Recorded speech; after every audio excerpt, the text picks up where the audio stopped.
Saya sedang membicarakan tentang satu hubungan tertentu. Hubungan yang mendingin, tepat ketika semuanya mulai menjadi serius. Tentang seseorang yang menghilang atau menjauh di saat yang sama sekali tidak masuk akal. Dan kamu ditinggalkan tanpa tahu apakah ini berarti semuanya sudah berakhir atau ada hal lain yang sedang terjadi.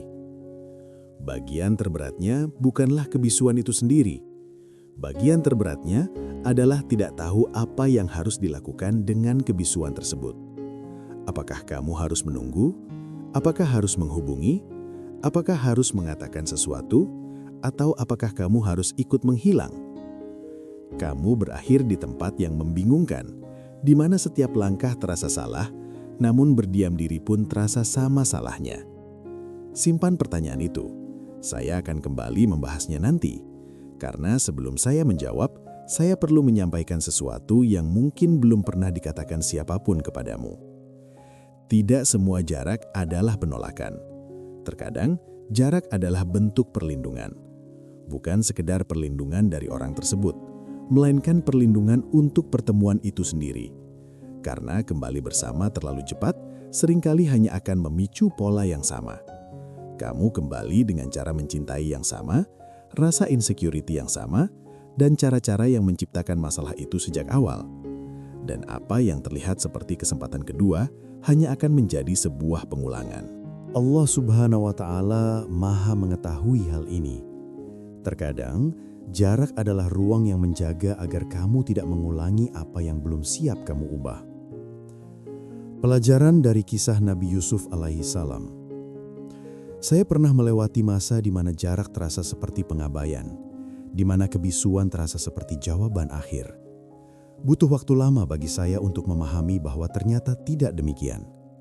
Ada sebuah kisah yang perlu saya ceritakan, bukan sekadar dogma atau kajian sejarah, tetapi sebagai sesuatu yang terjadi pada manusia nyata yang bertahan dalam kebisuan tanpa memahami skenario apa yang sedang terjadi. Persis seperti yang kamu alami saat ini. Nabi Yusuf alaihissalam masih sangat muda ketika saudara-saudaranya sendiri membuangnya.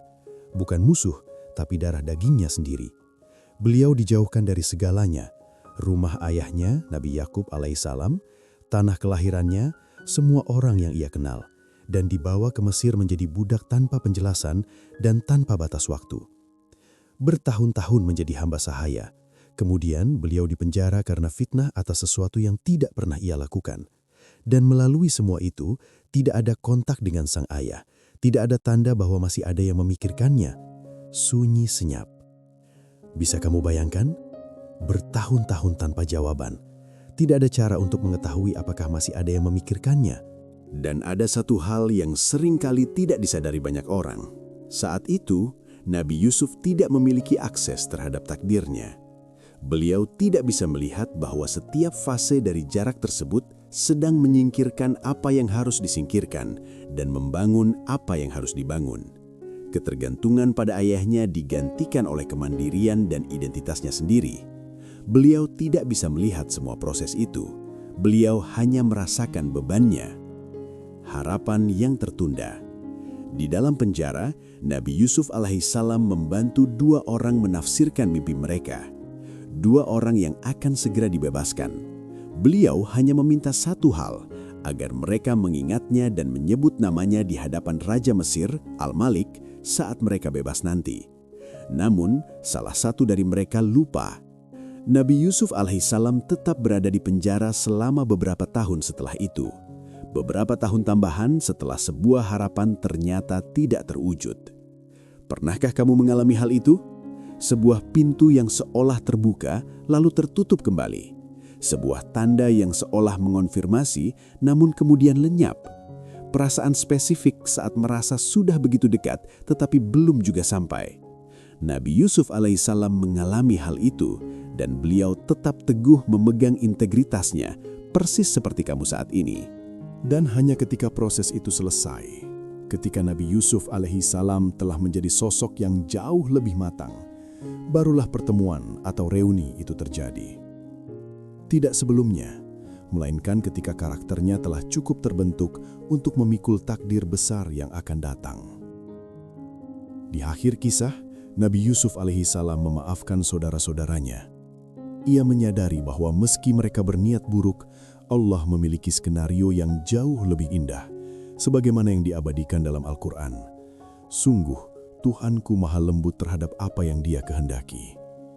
Quran Surah Yusuf ayat 100. Beliau tidak mengatakan bahwa rasa sakit itu menyenangkan. Beliau mengatakan bahwa jarak itu memiliki arsitektur, bahwa perpisahan itu bukanlah kecelakaan, melainkan sebuah proses. 3 tanda jarak yang memiliki tujuan. Pembentukan karakter sebelum penyatuan kembali bukanlah sebuah hukuman. Itu adalah perlindungan. Itu adalah cara Allah memastikan bahwa ketika pertemuan itu terjadi, jika memang ditakdirkan terjadi, kamu akan mampu memikul tanggung jawab yang menyertainya. Kamu akan mencintai dari tempat dan kedewasaan yang berbeda. Memaknai sebuah kebisuan dan jarak bukanlah sekedar menunggu waktu berlalu. Ini adalah sebuah seni tentang transformasi jiwa. Terkadang kita terjebak dalam ilusi bahwa ketika seseorang menjauh atau ketika sebuah hubungan tiba-tiba mendingin, dunia kita harus berhenti berputar hingga ada kepastian yang datang. Namun, dalam kacamata spiritualitas Islam, tidak ada satu detik pun dari sebuah penantian yang kosong dari pengawasan dan rencana Allah Subhanahu wa Ta'ala. Jarak yang Allah izinkan terjadi, jarak yang memiliki tujuan, selalu meninggalkan jejak. Namun, kesalahan terbesar kita adalah mencari jejak atau tanda-tanda tersebut pada diri orang yang pergi, pada pesan yang tidak kunjung datang, atau pada layar ponsel yang membisu. Padahal, jika jarak tersebut benar-benar sebuah proses rekayasa ilahi, tarbiyah dari Allah untuk mendewasakanmu, tanda-tandanya akan terukir dengan sangat jelas di dalam dirimu sendiri. Mari kita selami lebih dalam, membedah hingga ke akar-akarnya 3 tanda utama bahwa jarak yang sedang kamu jalani saat ini bukanlah sebuah hukuman, melainkan sebuah konstruksi jiwa yang luar biasa. 1. Buah atau hasil dalam proses. Transformasi nyata di tengah kebisuan. Tanda pertama ini seringkali disalahpahami. Banyak orang berpikir bahwa hasil atau buah dari kesabaran baru akan terlihat setelah masalah selesai, setelah orang tersebut kembali, atau setelah kejelasan itu tiba. Ini adalah sebuah kekeliruan. Dalam desain Allah, buah dari sebuah ujian justru tumbuh dan matang di dalam proses perpisahan itu sendiri, bukan menunggunya berakhir. Mari kita kembali menyelami kedalaman kisah Nabi Yusuf alaihissalam. Ketika beliau dilemparkan ke dalam sumur, dijual sebagai budak, dan kemudian diasingkan di dalam gelapnya penjara Mesir, beliau tidak menghabiskan waktu bertahun-tahun itu dengan meratapi nasib di sudut ruangan. Beliau tidak menghentikan hidupnya hanya karena beliau sedang menunggu keadilan atau menunggu keluarganya menjemput. Al-Quran merekam dengan indah bahwa bahkan di dalam penjara, Nabi Yusuf dikenal sebagai golongan muhsinin, orang-orang yang senantiasa berbuat baik dan memberikan karya terbaik dalam kondisi apapun. Quran Surah Yusuf ayat 36. Beliau mengelola, menafsirkan mimpi, menyebarkan hikmah, dan menjaga amanah. Beliau bertumbuh. Bagaimana tanda ini termanifestasi dalam realitasmu saat ini? Buah itu terlihat ketika kamu menolak untuk lumpuh oleh ketidakpastian. Di masa lalu, ketika emosimu digantung, mungkin kamu akan kehilangan selera makan, mengabaikan pekerjaan, dan membiarkan harimu hancur berantakan. Namun sekarang, di tengah jarak ini, kamu justru menemukan ritme yang baru. Kamu mengalihkan energi yang tadinya terkuras untuk overthinking menjadi energi penciptaan. Mungkin buah itu terlihat ketika kamu sedang duduk menyusun naskah voice over yang tajam dan memikat untuk proyekmu. Alih-alih tenggelam dalam kesedihan, kamu memegang kendali penuh atas intonasi suaramu, merangkai kata demi kata agar terdengar sempurna untuk video di media sosial. Kamu menumpahkan fokusmu saat mengedit visual transisi yang mulus untuk konten promosi, entah itu menyoroti detail elegan dari sebuah kacamata hitam, kilau sebuah bros, atau kelembutan produk kecantikan. Di momen-momen itu, kamu tidak sedang melarikan diri, kamu sedang bekerja dan bertumbuh. kamu sedang melatih kemandirianmu. Kamu menyadari bahwa kamu masih bisa menghasilkan karya yang luar biasa, membangun nilai dirimu, dan berkontribusi, meskipun ada satu ruang di hatimu yang sedang tidak baik-baik saja. Jika di masa penantian ini kamu menjadi lebih tajam dalam mengenali potensimu, lebih disiplin dalam berkarya, dan lebih jelas memetakan apa yang sebenarnya kamu hargai dalam hidup, itulah buahnya. Buah itu bermanifestasi sebagai integritas yang tetap tegak berdiri, menolak rubuh hanya karena satu manusia memilih untuk diam. Kamu tidak lagi mendefinisikan keberhargaan dirimu dari ada atau tidaknya validasi dari orang tersebut. Kamu bertumbuh bukan sebagai bentuk balas dendam agar dia melihatmu sukses, tetapi murni karena kamu menyadari bahwa hidupmu adalah amanah dari Allah yang harus terus berjalan. 2. Batasan diri, boundaries yang alami, kemerdekaan dari perbudakan emosional. Tanda kedua adalah sebuah pergeseran psikologis yang sangat menakjubkan. Sesuatu yang dalam literatur Islam sering dikaitkan dengan datangnya sakinah, ketenangan yang diturunkan ke dalam hati. Ini adalah tentang munculnya batasan diri, boundaries, namun bukan batasan yang kamu bangun dengan susah payah menggunakan amarah atau ego. Ini adalah batasan yang muncul secara alami. Mari kita ingat kembali bagaimana rasanya di fase-fase awal ketidakpastian. Hari-harimu terasa seperti roller coaster yang dikendalikan oleh notifikasi ponsel. Sebuah pesan singkat darinya bisa membuatmu merasa berada di puncak dunia, dan kebisuan selama beberapa jam bisa melemparmu ke dasar jurang kecemasan. Kamu mengecek ponsel setiap 30 menit, bahkan mungkin setiap 5 menit. Kamu membuka aplikasi pesan, melihat status online-nya, mengetik sesuatu lalu menghapusnya lagi. Kamu membedah pesan-pesan lama bagai seorang detektif, mencari makna tersembunyi yang mungkin terlewat. Kamu terpenjara, pikiranmu disandara oleh ketidakhadirannya. Pikiran tentang orang itu mengonsumsi 90% dari kapasitas mentalmu setiap harinya. Lalu seiring berjalannya proses, jika jarak ini memang mendidikmu, sebuah keajaiban kecil terjadi.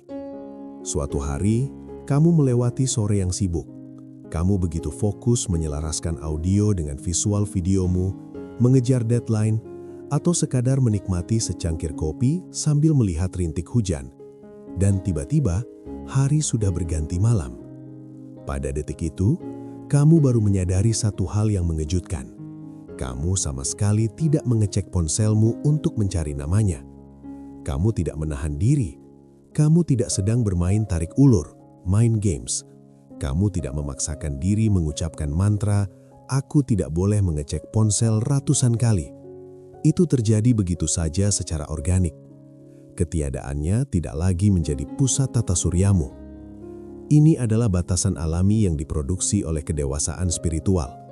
Hati yang telah disentuh oleh keikhlasan, perlahan-lahan melepaskan cengkeramannya pada ekspektasi terhadap manusia. Kamu mulai bisa memikirkan orang tersebut tanpa dada yang bergemuruh atau nafas yang sesak. Kamu bisa mengingat kenangan bersamanya tanpa merasa tersayat. Jika sesekali ingat, kamu hanya tersenyum tipis, mendoakan kebaikannya, lalu kembali melanjutkan hidupmu. Batasan yang alami ini membuktikan bahwa hatimu telah kembali kepada pemilik aslinya. Kamu menyadari bahwa tidak ada manusia yang layak menduduki singgasana tertinggi di hatimu hingga mampu menghancurkan kewarasanmu, selain cinta dan penyerahan diri kepada Allah. Ketiadaannya tidak lagi mengonsumsi setiap jam hidupmu, karena ruang di hatimu telah diisi dengan penerimaan.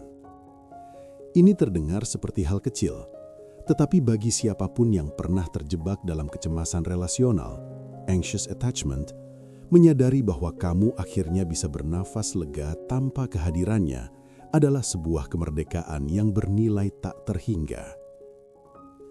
3. Keyakinan yang tenang, tawakal, sauh di tengah badai ketidakpastian. Tanda ketiga, dan mungkin yang paling merepresentasikan puncak dari kematangan spiritual, adalah keyakinan yang tenang. Ini adalah tanda yang paling sunyi, tidak meledak-ledak, namun memiliki akar yang menghujam sangat dalam. Dalam Islam, Kondisi ini adalah manifestasi sejati dari tawakal, berserah diri sepenuhnya setelah berikhtiar, dan husnuzon, berprasangka baik kepada Allah. Sangat penting untuk membedakan antara harapan yang cemas dengan keyakinan yang tenang. Harapan yang cemas adalah emosi yang melelahkan. Ia membutuhkan asupan konfirmasi terus-menerus agar tetap hidup. Ia menuntut tanda-tanda, seperti dia tiba-tiba melihat Instagram story-mu, atau ada teman yang menyebut namanya. Ketika tanda-tanda itu ada, kamu bahagia luar biasa. Namun ketika berminggu-minggu berlalu tanpa tanda apapun, harapan cemas ini akan runtuh dan membawamu pada keputusasaan. Keyakinan yang tenang sama sekali berbeda. Ia tidak membutuhkan bahan bakar dari luar. Ia adalah keteguhan yang bertahan tanpa butuh validasi atau pergerakan eksternal. Bayangkan Nabi Yusuf alaihi salam yang berada di dalam penjara selama bertahun-tahun. Langit penjara selalu sama, dindingnya selalu sama. Tidak ada utusan yang datang membawa kabar bahwa mimpi masa kecilnya, di mana bulan, matahari, dan bintang bersujud kepadanya, akan segera terwujud.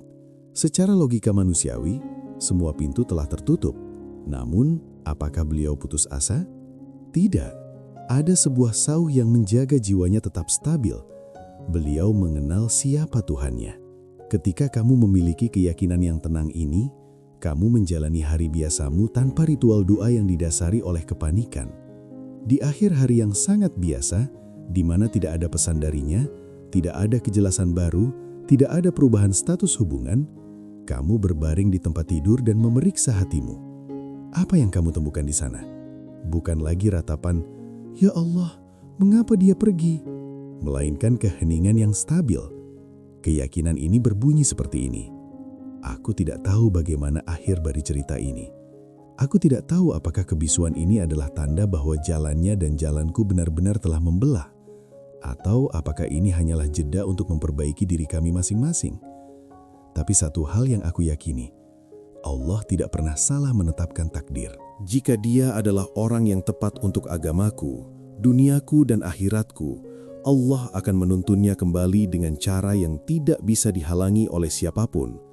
Namun, jika dia bukan yang terbaik, jarak ini adalah cara Allah menyelamatkanku dari luka yang lebih besar di masa depan. Keyakinan yang tenang tidak memaksa Allah untuk mengembalikan orang tersebut. Keyakinan ini menyerahkan pena penulis naskah kehidupan sepenuhnya kepada Sang Maha Kuasa. Kamu berhenti mencoba menerka-nerka apa yang sedang Dia pikirkan di luar sana. Kamu berhenti mencoba memecahkan teka-teki mengapa Dia berubah.